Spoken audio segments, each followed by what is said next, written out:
está procurando vaso que quer transbordar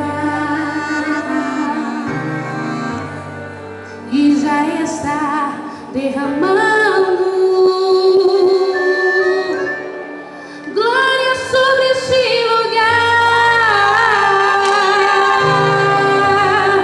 Quem quiser ser renovado, comece a glorificar. Se você quer ser usado, coloque agora a vida a tocar.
Sinta o cheiro da glória